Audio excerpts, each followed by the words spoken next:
tu acclames le Seigneur.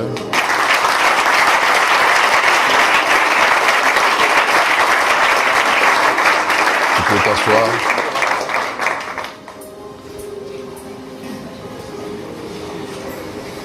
Je voudrais vous saluer dans le nom de notre Seigneur Jésus-Christ.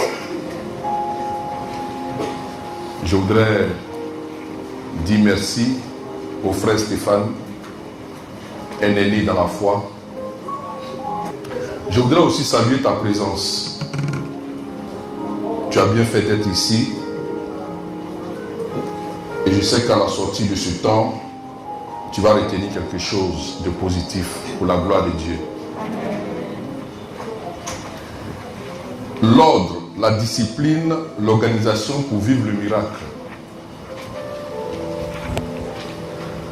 Je voudrais nous dire que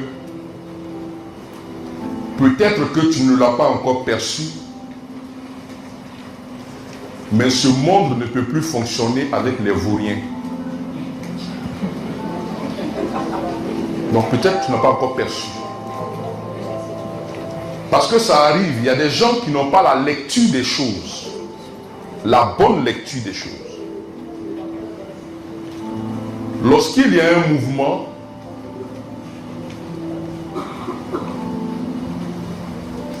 bon, comme c'est mon vieux, sinon Ndri ça a Y. Je tiens à ça. Pour toi ça a I. Pour moi c'est Y. Alléluia. Alléluia. Comme je le disais tout à l'heure, et c'est central, frères et sœurs. Le monde d'aujourd'hui ne peut plus fonctionner avec les vauriens. Il faut écrire ça. C'est-à-dire, si tu as oublié tout le message que je t'ai donné, à la sortie d'ici, si on te demande qu'est-ce que le prédicateur Ndri Claver a dit, tu dis à la personne que toute son intervention c'était de me faire comprendre que le monde d'aujourd'hui ne peut plus fonctionner avec des vauriens. Alléluia. Alléluia. Le temps où on acceptait les passables, c'est fini. Donc tu peux imaginer ceux qui sont en dessin. C'est fini. Peut-être que tu ne l'as pas encore perçu. Mais les enfants de maintenant, les parents qui ont compris, les enfants de maintenant, dès l'âge de 7 ans, il est capable de te parler couramment l'anglais. Là où il fallait attendre la 6e pour que tu apprennes good morning.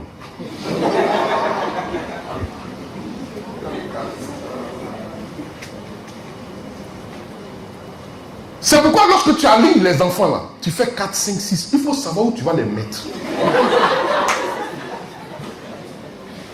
Non, moi je n'empêche personne de faire ça. Mais je te dis simplement, il faut savoir où tu vas les mettre. Parce qu'il ne faut pas produire les jaloux de demain qui vont venir nous fatiguer. Alléluia. Amen. Alléluia. Amen. Il y a des vérités qu'il te faut comprendre. Le monde d'aujourd'hui est un monde qui est rentré dans ce qu'on appelle la compétitivité.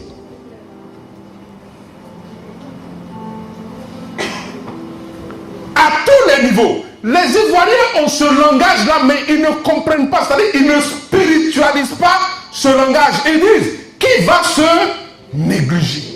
Mais il faut spiritualiser ça.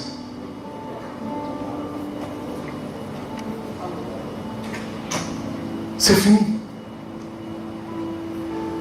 Cette compétitivité va jusqu'à apprendre aux hommes à cuisiner. Il faut apprendre à préparer aussi.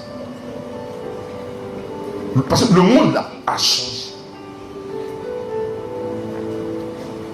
Il y a un mouvement qu'il te faut suivre. Sinon tu vas être toujours jaloux. Tu vas être toujours dans les salons d'avancer pour penser ce qu'on doit faire. Toi, tu critiques seulement. Toi, depuis que tu es là, tu critiques seulement. Les experts des critiques. Lui là, celle-là, lui là, celle-là. Du matin, il a commencé ça. Jusqu'au soir, tu lui demandes la journée là, qu'est-ce que tu as fait? Il est incapable. Frère, Dieu m'a envoyé pour bouleverser des gens ce soir. Alléluia.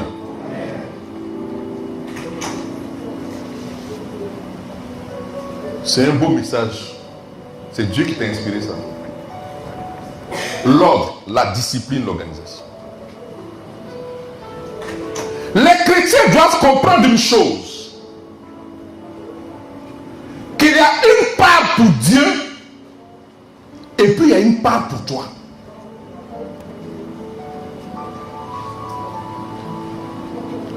Ce thème-là commence par cette séparation. Il y a une part pour Dieu et puis il y a une part pour toi.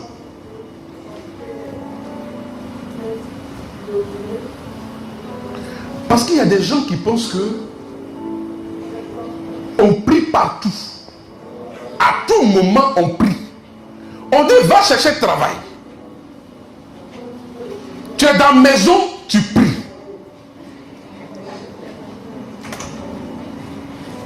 Je disais à un monsieur, tu vois,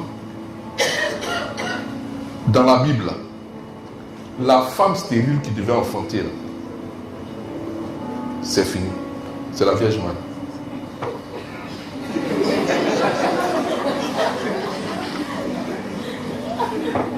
Alléluia. Donc, quand il y a une prophétie d'enfantement de ta femme là, l'ange Gabriel va plus venir.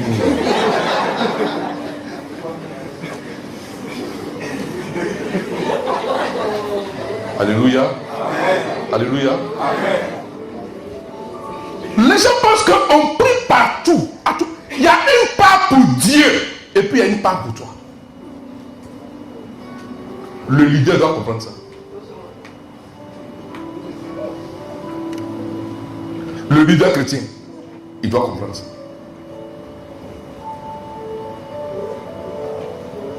C'est-à-dire, j'ai décidé, c'est-à-dire l'enseignement va fonctionner sous forme de principe et puis tu vas retenir ça.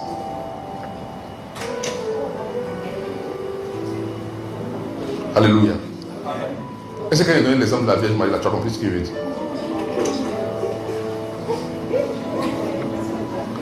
C'est-à-dire s'il y a une prophétie sur ta vie, la vie de ton épouse, pour dire qu'elle ne va pas être stérile, il y a un temps qui est déjà connu, qu'on appelle le temps favorable dans le cycle d'une femme.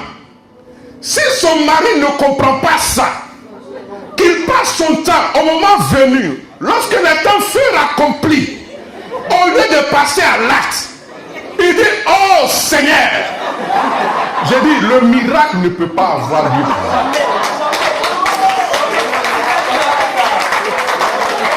Alléluia. Alléluia. Il y a un temps pour, c'est-à-dire, il faut séparer les choses. Les chrétiens confondent tout. Il y a un temps pour la prière. Il y a un temps pour l'action.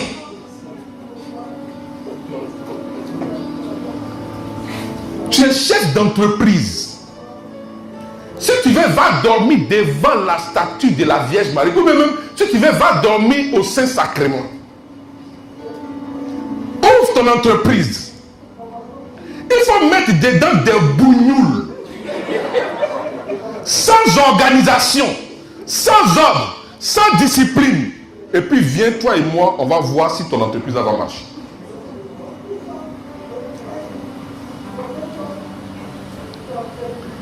Il y a un temps pour chaque chose. Alléluia. Alléluia. L'ordre, la discipline, l'organisation. Lorsqu'on parle d'ordre, on parle de discipline et on parle d'organisation, cela veut dire que l'homme se met maintenant en toute responsabilité en face de l'histoire, de son histoire, après avoir prié son Dieu.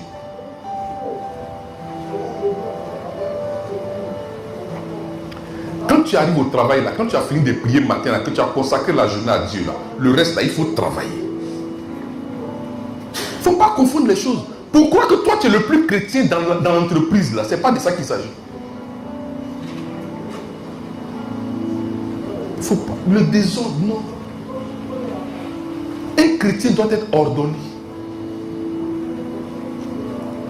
L'ordre s'est défini comme l'état d'un lieu où les choses sont à leur place, où tout est rangé, ordonné, classé.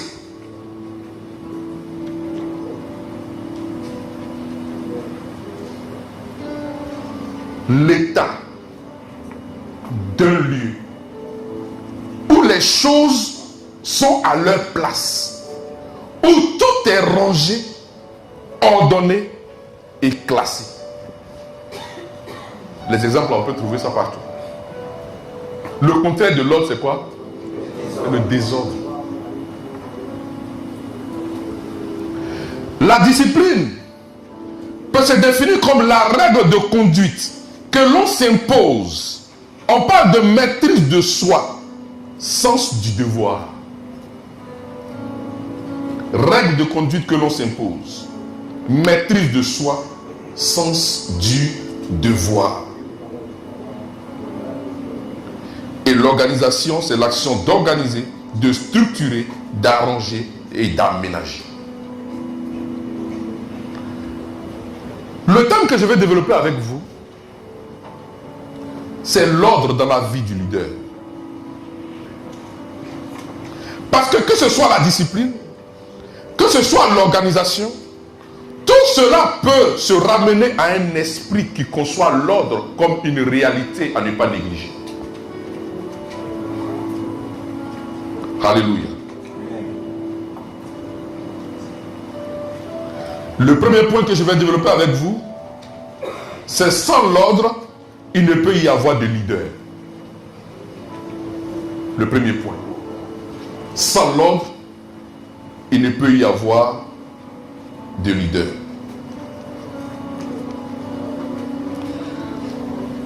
Nous allons prendre nos Bibles. Je pense que ce sont des chrétiens, ce sont des leaders chrétiens, non?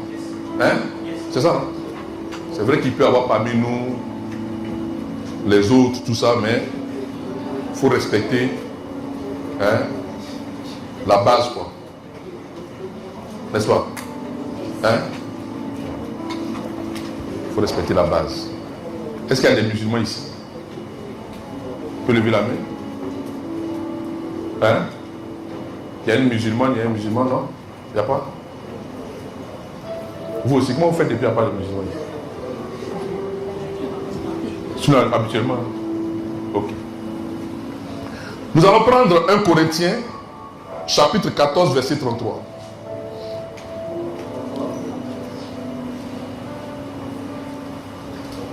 Corinthiens, chapitre 14, verset 33. Qui peut lire? Car Dieu n'est pas un Dieu de désordre. On ne vous voit pas, on ne vous entend pas non plus. Car Dieu n'est pas un Dieu de désordre. C'est bon. C'est la partie là seulement qui m'intéresse. Car Dieu n'est pas un Dieu de désordre. C'est-à-dire, il faut comprendre que l'ordre caractérise tout leader. Si vous voulez suivre quelqu'un et qui se présente à vous comme un leader, s'il n'est pas ordonné, pardon, laisse-le aller en aventure. Si tu es dans une entreprise et que le patron qui est là n'est pas ordonné, il prend l'argent de la caisse pour acheter ses voitures personnelles et les voitures de ses maîtresses il faut commencer à déposer tes dossiers ailleurs. Parce qu'une telle entreprise va à la perte. Il n'y a pas de leader sans ordre. Ce n'est pas possible. Ceux qui ont créé des entreprises, les conducteurs d'hommes, ce sont des personnes qui sont ordonnées. Parce que justement, Dieu qui les a créés est un Dieu d'ordre. Il est ordonné. Celui qui t'a créé et qui a décidé que toi, c'est-à-dire toi et moi, nous devions être les administrateurs, les gestionnaires de ces biens ici-bas. Ce Dieu-là est un Dieu d'ordre. Et ce n'est pas possible que les personnes qu'il a établies pour dominer la création soient des personnes désordonnées. Autrement dit, tu n'es pas Dieu, petit d, c'est-à-dire image et ressemblance de ton Créateur. Et ça, l'ordre, c'est dans tous les domaines d'activité. Que ce soit sur le plan spirituel, sur le plan professionnel, sur le plan familial, vous ne pouvez pas être un bon leader si vous n'avez pas l'ordre comme qualité première. Un homme qui se réveille le matin et qui ne connaît pas son programme et qui suit les gens, c'est-à-dire lui, il attend le code fil pour établir son programme, il ne peut pas être un leader. Tu dois être capable un jour au téléphone de dire non, à 10 h, je ne peux pas honorer ce rendez-vous parce que mon programme, dans mon programme, je suis occupé. Mais sinon, un homme, tu appelles à 10h15. Et puis il dit oui, je suis. Quelqu'un d'autre l'appelle et dit oui, je peux venir. Lui, il l'appelle, oui, je peux être là. Il ne peut pas être un leader. Parce que tu n'es pas ordonné.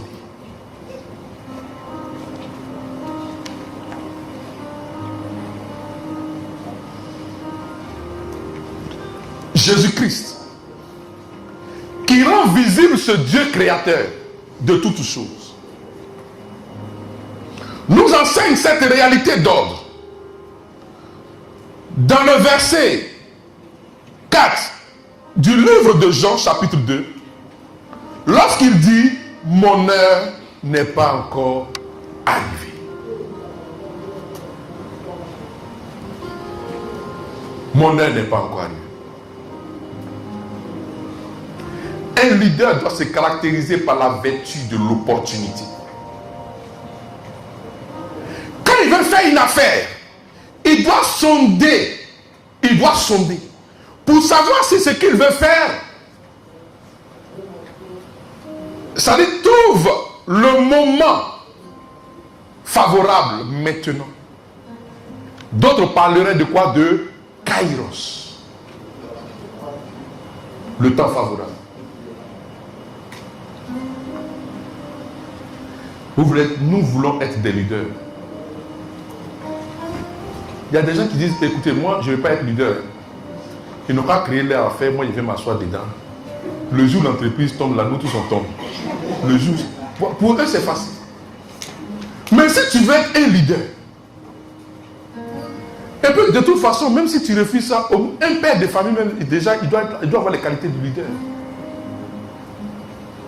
Déjà là,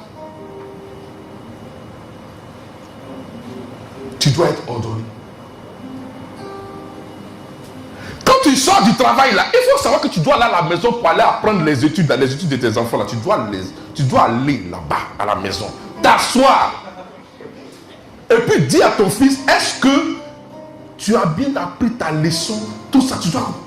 Toi, tu attends à la veille des examens, quand l'enfant ne connaît pas 2 + 2, et puis tu le gifles.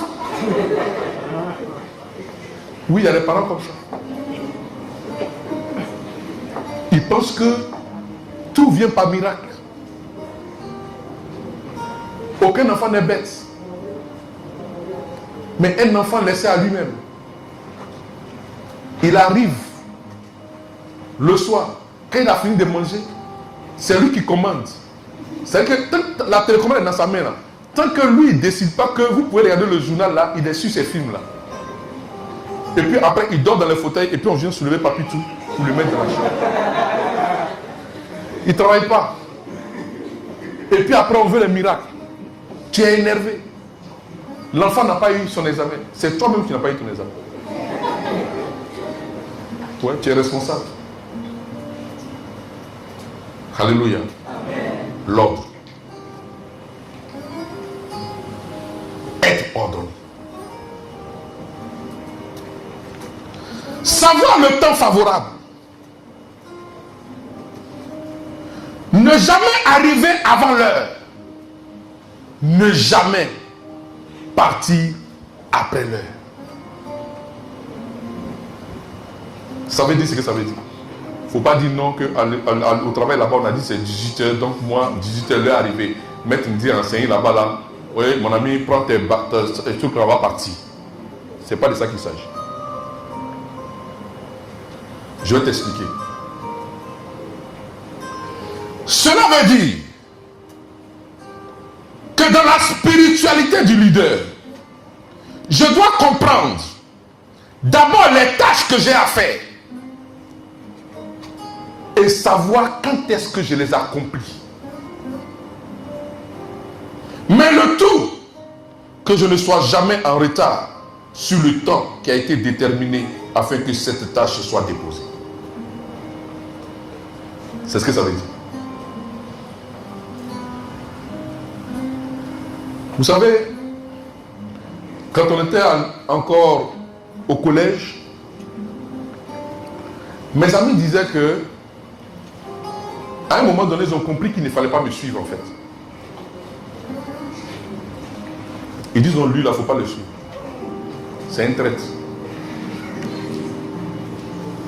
On s'amusait avec, et puis c'est après que j'ai compris que sans être allé dans une école de formation, Dieu avait fait grâce.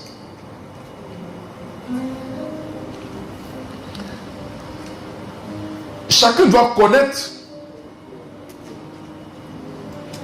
sa capacité de rétention par rapport en fait au type de mémoire développé en lui. Vous savez ça? Vous connaissez, il y a plusieurs types de mémoire. Hein? Je vais parler par exemple de la mémoire auditive et la mémoire visuelle. Il y a des gens qui ont une mémoire visuelle très développée. De telle sorte que lui, pour pouvoir mémoriser les choses, il lui faut lire pour mémoriser. Il faut voir pour mémoriser.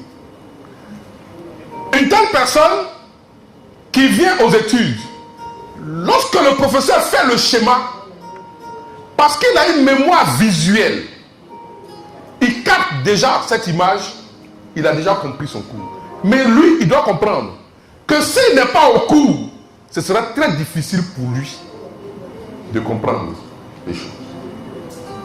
Il y a un autre qui a une mémoire auditive. Alléluia. Lui là. Non, plutôt c'est l'autre lui peut sécher des coups. Mais il suffit de lire le coup. Mais là, la mémoire auditive, lui doit être là. Quand le professeur parle, il comprend les explications du professeur. Quand il sort, ces deux personnes-là ont des attitudes différentes. Et moi, j'ai une mémoire visuelle. C'est-à-dire, je peux ne pas être au cours. Mais ce que tu as fait là, quand j'ai copié, que j'ai lu, c'est fini. Donc, il ne faut pas faire comme moi. Toi, tu as une mémoire auditive. Tu veux marcher avec moi, on marche ensemble, il n'y a pas de problème. Mais les résultats là, ça se constate. Maintenant, on dit non, je suis un traître. Ça, c'est un. De deux, j'étudie toujours la nuit. C'est là que ça rentre bien. Donc, dans la journée là, au moment où on se promène, mais quand je rentre là, comme je sais que moi c'est la nuit, j'étudie là. J'étudie la nuit. Et puis toi, tu ne me vois pas. Donc, dans la journée là, on marche ensemble.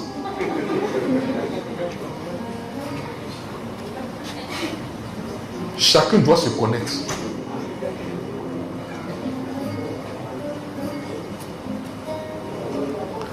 À mon maître de stage, qui voulait m'embrigader comme,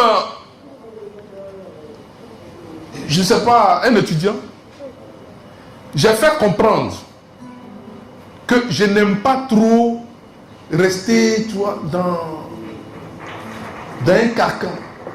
Que moi, mon inspiration vient à tout moment. Donc, je peux être à la plage et puis travailler. Que toi et moi, ce qu'on doit conclure, c'est plutôt mes résultats. Parce que si tu veux que je sois toujours au bureau là, ce que je vais produire là, tu seras déçu. Et puis il accomplit ça. Et puis il ne me voit jamais au bureau. Et puis il a toujours ses résultats. Chacun doit se connaître. Alléluia. Alléluia. Il y a un temps pour toutes choses.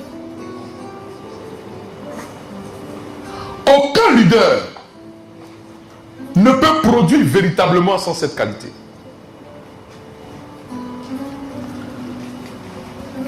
Il y a un texte que j'aime beaucoup méditer. Et lorsque j'étais en train de préparer ce thème, le Seigneur m'a conduit à partager avec vous ce beau texte. On va prendre l'Ecclésiaste chapitre 3.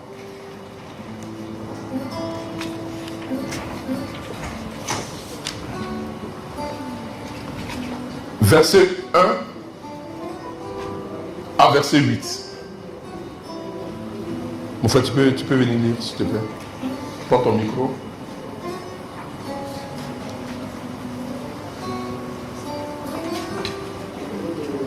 C'est là.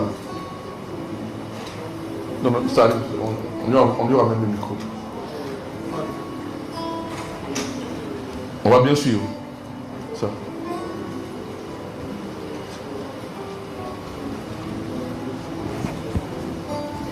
Ecclésiaste, chapitre 3. Tout ce qui se produit dans le monde, Tout ce qui se produit dans le monde arrive en son temps. arrive en son temps.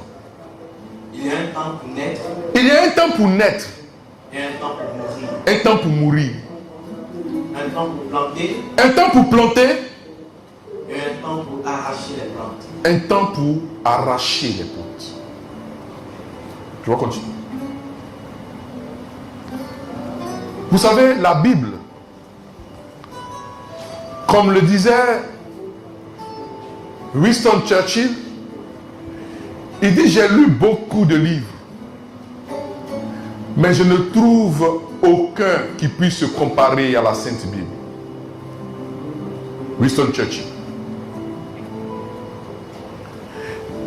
Et quand tu poursuis ce qu'il dit de la Bible, il dit tout peut être trouvé dans la Bible.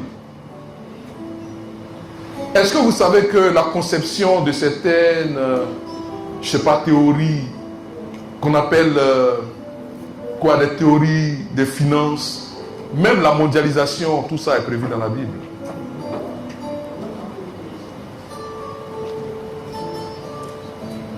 Le capitalisme a été trouvé dans la Bible.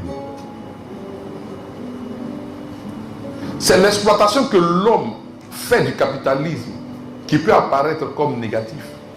Mais sinon, le capitalisme là se trouve dans la Bible. Le communisme est dans la Bible.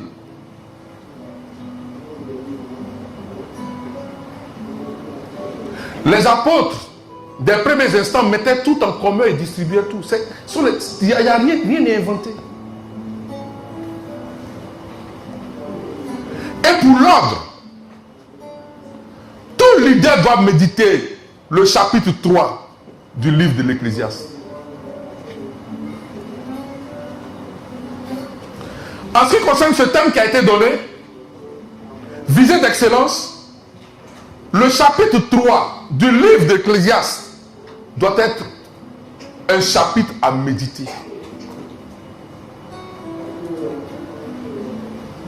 Parce que tu dois comprendre qu'il y a un temps pour tout.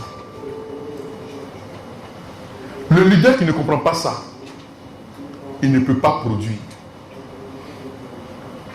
Tout à l'heure, lorsque j'étais en train de dire qu'il y a une part pour le miracle et puis une part pour toi, il y a beaucoup d'hommes qui riaient. Mes frères, vous pouvez par la grâce de Dieu avoir une promotion, une ouverture quelque part. Ça, c'est une grâce de Dieu. N'est-ce pas? Il va falloir mériter maintenant cette place. C'est par le travail. C'est par le travail. C'est pourquoi j'ai dit, ce n'est pas, on ne prie pas à tout moment. On te donne un dossier, tu vas déposer le dossier devant la Vierge Marie pour faire au rosaire. Non, ça ne marche pas.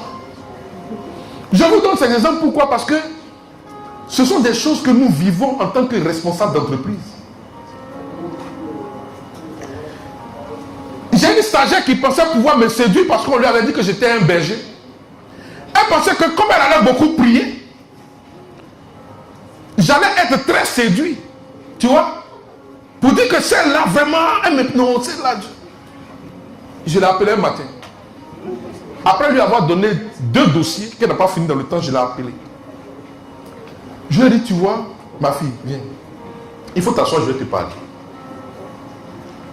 Dans la vie, là, il y a un temps pour tout. Elle avait écarquillé ses yeux comme ça pour me regarder. J'ai dit, il y a un temps pour prier. Et puis, il y a un temps pour travailler. Mais à chaque fois que je rentre dans ton bureau là-bas, là, ta tête est baissée. Et puis, je vois la Bible devant toi. Mais il dit, oh, tu veux être sœur? Mais il y a couvent, le couvent.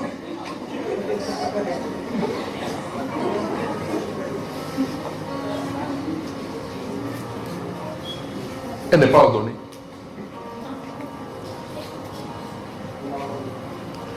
Un chrétien doit être capable, lorsqu'il est au travail, quand tu l'appelles, il va te dire, quand tu commences à aborder un sujet, si ce n'est pas urgent, il peut te dire, est-ce qu'on peut attendre après 18 heures?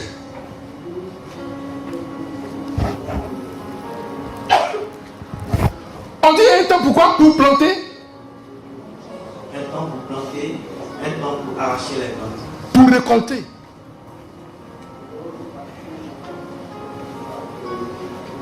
Le leader qui n'a pas compris ça, là, il ne peut, c'est même pas possible.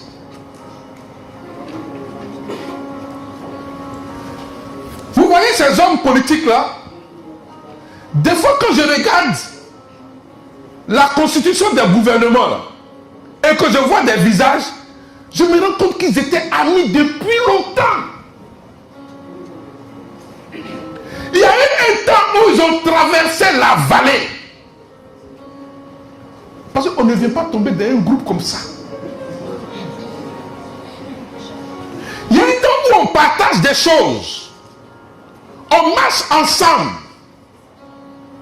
Et puis après, on récolte ensemble. Parce qu'on a sémé ensemble.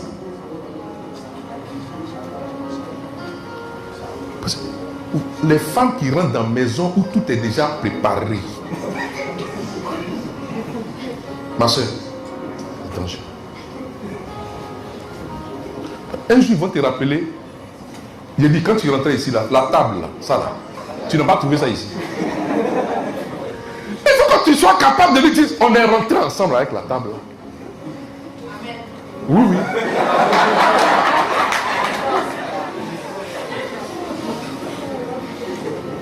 Un leader ne doit pas être un usurpateur. Un leader, il ne doit pas être un usurpateur. Sinon, ça va le rattraper. Il doit savoir où tout a commencé. Il a une claire vision de ce qui doit advenir.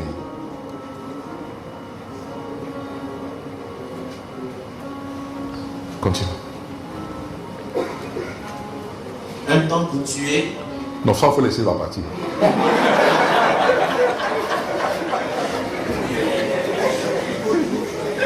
Ouais, il n'a qu'à laisser la partie. Il y a un temps pour pleurer et un temps pour rire. Oui. Un leader doit comprendre. Parce qu'il est un leader ordonné. Lorsqu'il traverse des difficultés, il doit savoir que dans la marche du leader, il y a un temps pour pleurer. Mais il doit aussi comprendre qu'il y a un temps où il va rire. Un leader doit être ainsi formé. Un leader qui voit que son entreprise commence à faire des... Et puis il dit, oh non, non, non, ça là, fermez, c'est pas un leader.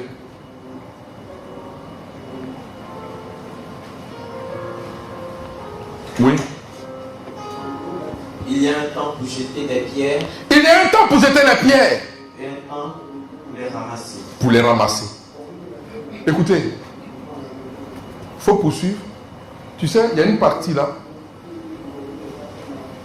Il y a un temps pour aimer et puis un temps pour haïr là. Il y a un temps pour aimer. Oui. Et un temps pour haïr. Voilà, après tu as remonté ici. Je vais expliquer ça. Dans l'ordre, un leader doit aussi comprendre que la dame avec qui j'ai souri là, quand elle ne... C'est-à-dire, dans l'entreprise là, elle ne produit plus là. Il doit lui dire pardon, il faut partir. Savoir licencier. Il y a un temps pour aimer et puis il y a un temps pour haïr. Le leader doit cumuler tout ça.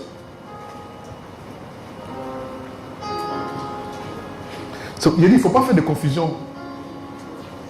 Les gens confondent tout. Parce qu'ils sont chrétiens, leaders chrétiens, ils pensent que la caissière là, elle doit te voler et puis toi, parce que toi tu dois laisser pour toi à Dieu.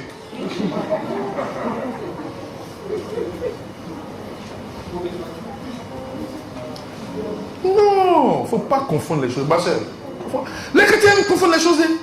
Moi je laisse pour moi à Dieu. C'est dans je laisse pour moi à Dieu là qu'on est là comme ça.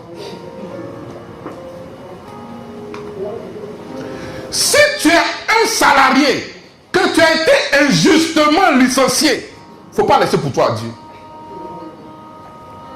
Il doit te payer. Il doit te payer. Tes dommages intérêts, il doit te payer. C'est la justice.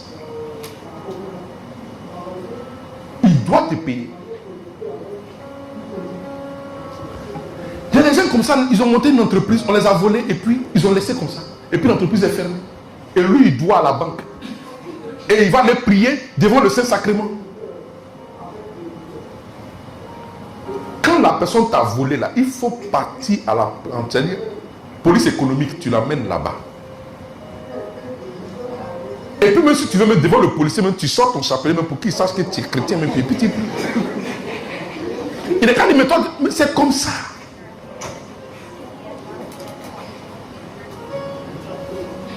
Ça c'est l'ordre. Il faut être ordonné. Ceux qui viennent vers toi là doivent comprendre où est-ce qu'ils peuvent aller. Et puis dans ça là, dans ce mouvement là, ils doivent savoir où avec lui là, il y a une limite à ne pas franchir. Mais toi, on s'amuse avec toi dans tout.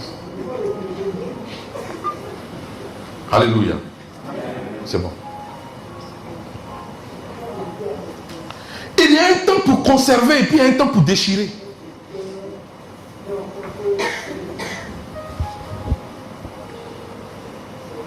Il y a un temps pour se taire et puis il y a un temps pour parler.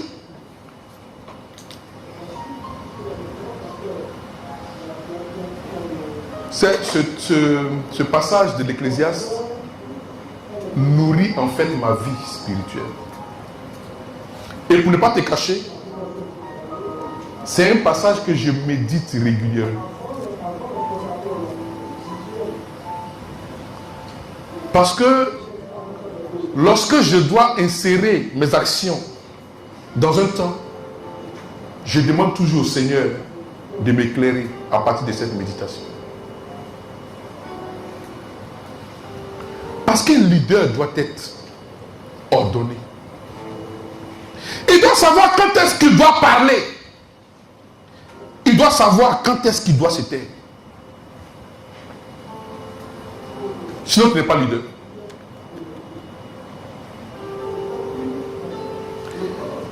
Des leaders qui parlent à tout moment. Des leaders qui ne savent pas le temps de parole et le temps du silence ne sont pas faits pour régner. Regardez même en entreprise. Quand vous avez un responsable qui ne sait pas à quel moment faire usage de ce qu'on appelle l'autorité, il devient banal.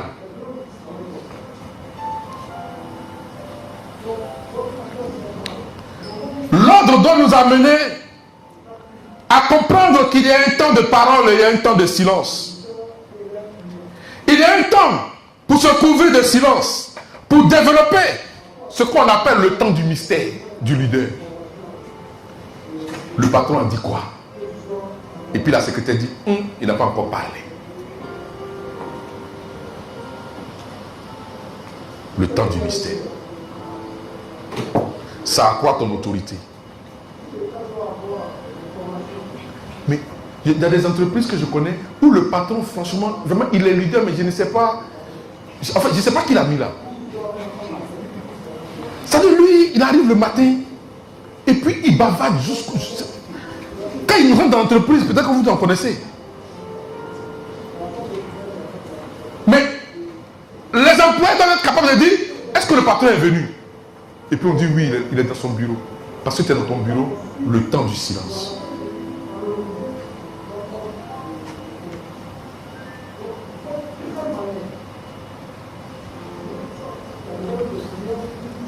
Il y a une chose fondamentale que je voudrais développer avec vous pour terminer. C'est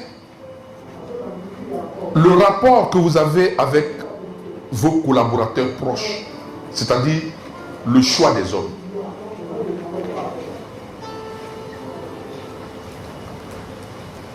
Un leader qui ne s'est pas choisi,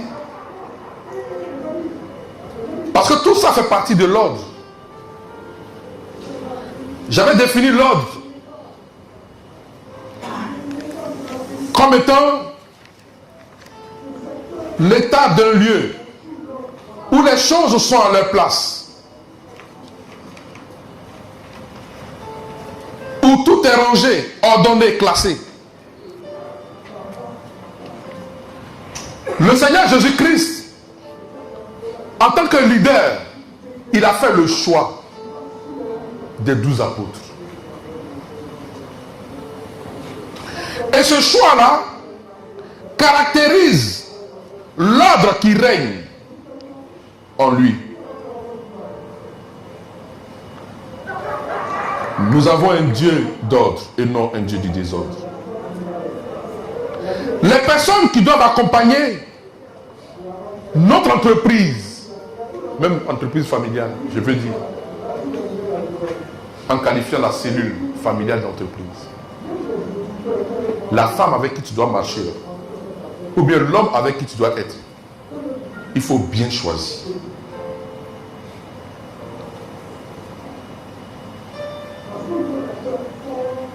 Le choix des hommes dans la manifestation de l'ordre ne doit pas reposer sur des critères charnels.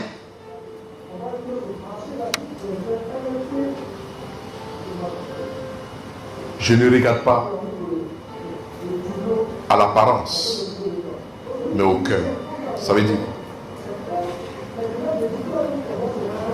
vous savez, j'ai compris une chose, que c'est parce que l'homme fausse, sinon Dieu nous parle toujours. Des fois, les gens viennent pour dire, mais toi, comment Dieu te parle? Non, Dieu, toi-même qui poses la question, en fait, Dieu te parle, mais toi, tu refuses de l'entendre. Parce qu'il y a des signes qui te parlent. Pour te dire, ce n'est pas lui. Ou bien ce n'est pas elle.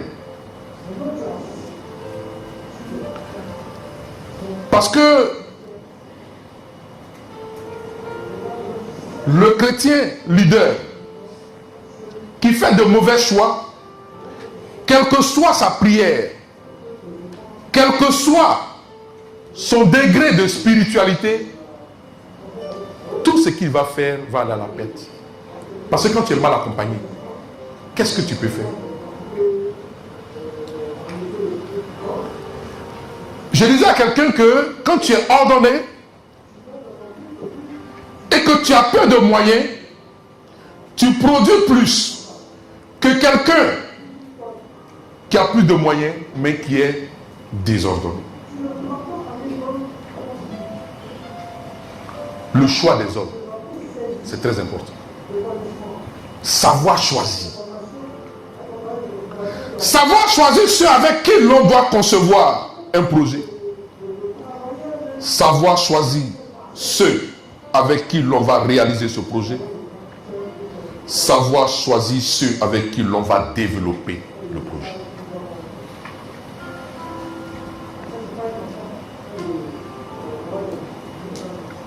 Et le Christ a su choisir ses apôtres.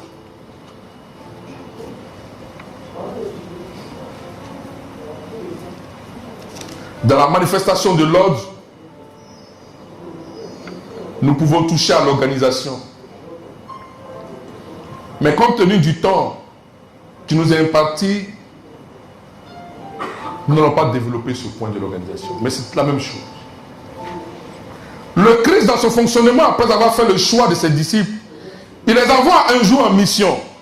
Et la Bible dit qu'il les envoie deux par deux. Tout est dans la Sainte Bible.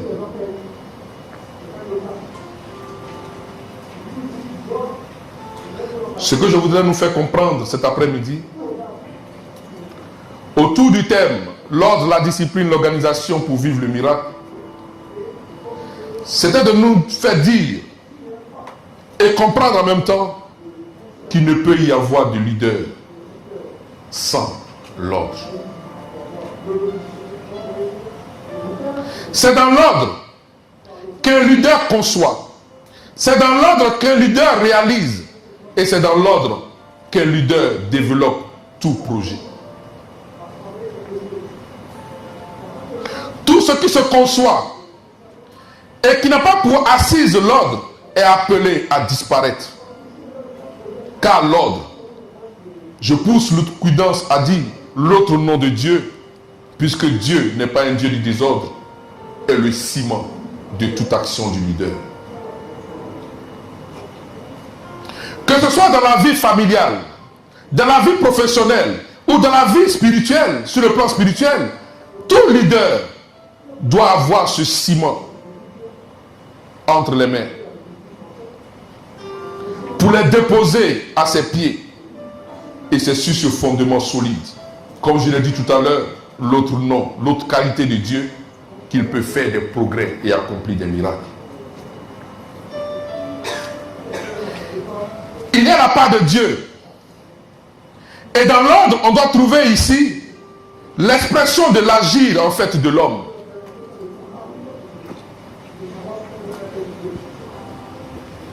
C'est ici que l'homme doit manifester sa part. Car si Dieu peut tout faire, il demeure le Dieu de l'impossible, car la possibilité t'a été donnée. Et c'est dans la possibilité que se trouve cette qualité que le Seigneur te donne de comprendre cet après-midi en tant que leader. Il s'agit de l'ordre, de la discipline et de l'organisation. Que le Seigneur, dans son amour, dans cet après-midi, par rapport à cet enseignement qu'il nous a délivré, puisse asseoir cette qualité dans le cœur de tout un chacun. Afin que dans cette nation de Côte d'Ivoire, l'on puisse trouver des leaders, propriétaires d'entreprises prospères, propriétaires de multinationales, pour gagner le monde. Oui, Seigneur, je voudrais te bénir pour ce thème. Donner à tes enfants cet après-midi. Je voudrais bénir cet espace de formation. Je voudrais bénir les responsables de ce lieu, je voudrais bénir tous tes enfants qui sont rassemblés ici, que tu as invités afin de parler à leur cœur. Avant moi, d'autres sont passés pour enseigner. Puissent ces enseignements tomber dans les terres fertiles afin de produire des fruits. Que Dieu soit béni et qu'il restaure toute vie en cet après-midi pour la plus grande gloire de Jésus-Christ. Amen.